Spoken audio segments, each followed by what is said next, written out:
Salam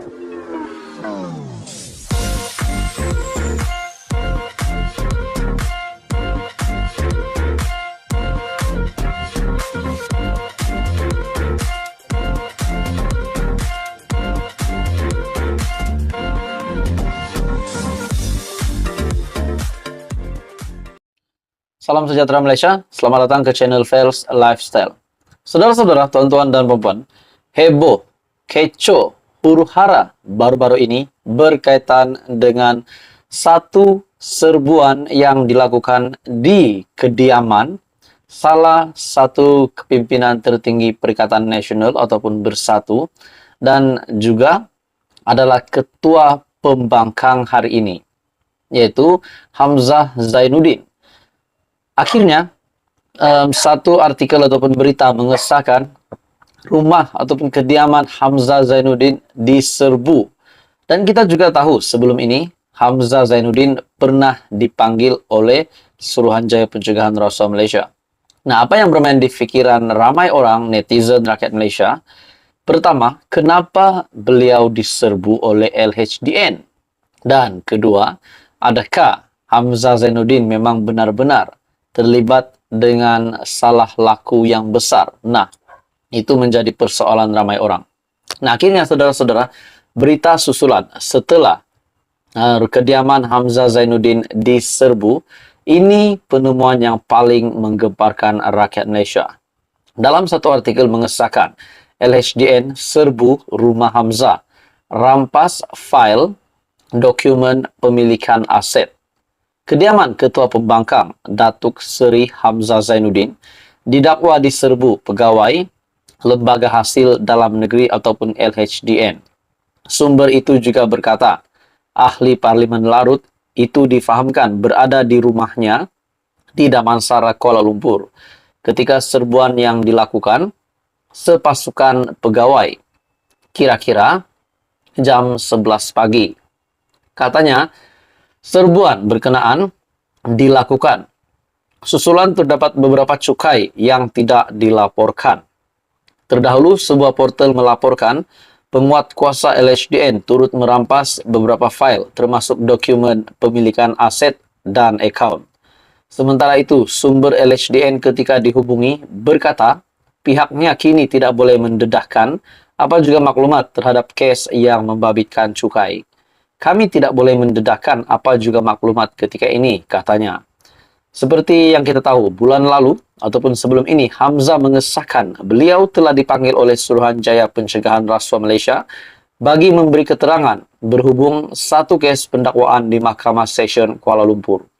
Beliau menyatakan keterangan berkenaan dilakukan susulan pertuduhan ke atas ahli perniagaan Sim Chuh Tiam di mahkamah. Nah, saudara-saudara, persoalan yang bermain di pikiran ramai orang hari ini, adakah memang Hamzah Zainuddin mempunyai telah melanggar undang-undang ataupun mempunyai salah laku, didapati melakukan kesalahan yang membabitkan agensi LHDN dan juga SPRM. Dan kalau benar memang Hamzah Zainuddin dapat dibuktikan bersalah ataupun mungkin didapati bersalah, bagaimana pula status beliau sebagai Ketua Pembangkang, sebagai ahli Parlimen Perikatan Nasional dan kepimpinan tinggi Bersatu dan PN juga? Adakah beliau mungkin reputasi beliau akan jatuh ataupun mungkin status beliau akan jatuh? Mungkin ramai yang mula memandang rendah terhadap Hamzah Zainuddin kalau benar beliau dapat dibuktikan bersalah. Nah, itu semua menjadi persoalannya. Jadi saudara-saudara, itu yang berlaku selepas kediaman Hamzah Zainuddin diserbu. Nah, adakah ini bermakna PN juga telah menerima, maksud saya, adakah PN juga yang seringkali menyerang kepimpinan Kerajaan Perpaduan, kepimpinan Datuk Seri Anwar Ibrahim, tapi pada akhirnya mereka pula yang diserbu? Adakah selepas ini ada lagi pemimpin lain yang bakal diserbu? Nah, itu menjadi persoalannya.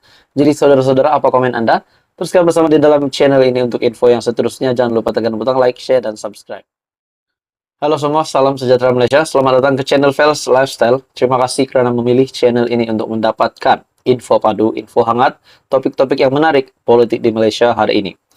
Saudara-saudara, satu kejadian mengejutkan satu situasi yang mengejutkan, dan ini berkaitan dengan nama Ketua Pesuruhjaya SPRM, Tan Sri Azam Baki. Ini satu berita ataupun satu topik yang paling panas. Dalam satu artikel mengesahkan, suspek rasuah mati ketika dalam tahanan SPRM. Bagi saya ini satu kematian yang pasti mengejutkan ramai. Ketua Pesuruhjaya SPRM, Azam Baki, berkata, suspek itu meninggal dunia di hospital selepas jatuh sakit pada pagi tadi. Seorang suspek yang sedang disiasat Suruhanjaya Pencegahan Rasuah Malaysia SPRM dilaporkan meninggal dunia ketika dalam tahanan agensi tersebut. Nah, bagi saya ini pasti satu pemergian, satu kematian yang mengejutkan Malaysia. Malaysia kini yang memetik Ketua Pesuruhjaya SPRM, Tan Sri Azam Baki, sebagai berkata, lelaki yang berusia dalam lingkungan 50-an itu meninggal dunia ketika dirawat di hospital akibat sakit.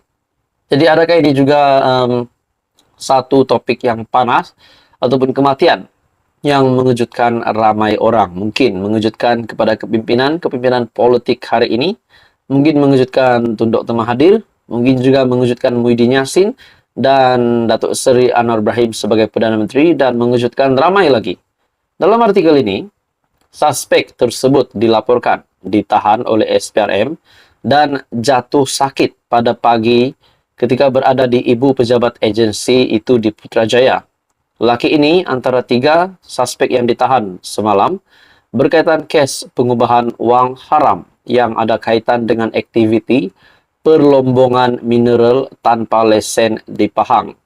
Pada pagi ini, pegawai kami mendapati lelaki ini tidak sihat dan segera membawanya ke hospital. Lelaki ini meninggal dunia ketika dirawat di hospital, katanya. Azam juga memberi jaminan SPRM akan bekerja sama penuh dengan polis yang menyiasat kejadian itu. Katanya, pegawai SPRM yang terlibat dalam siasatan kes itu juga akan memberikan keterangan kepada polis. Terdahulu hari ini, SPRM dilaporkan menahan 3 individu yang disyaki terbabit dalam aktiviti perlombongan haram di Raub, Pahang, dan pengubahan wang haram berjumlah RM1,8 juta. Jadi di sebalik kematian salah satu suspek tersebut, di sebalik kematian suspek itu, terdapat juga pendedahan SPRM yang pasti mengejutkan ramai, di mana SPRM dilaporkan menahan 3 individu yang disyaki terbabit dalam aktiviti perlombongan haram di Raub, Pahang, dan pengubahan wang haram berjumlah RM1,8 juta. 3 suspek yang ditahan termasuklah pengendali mesin perlombongan dan seorang pegawai awam. Jadi bagi saya ini pasti satu topik yang panas, satu topik yang mengejutkan.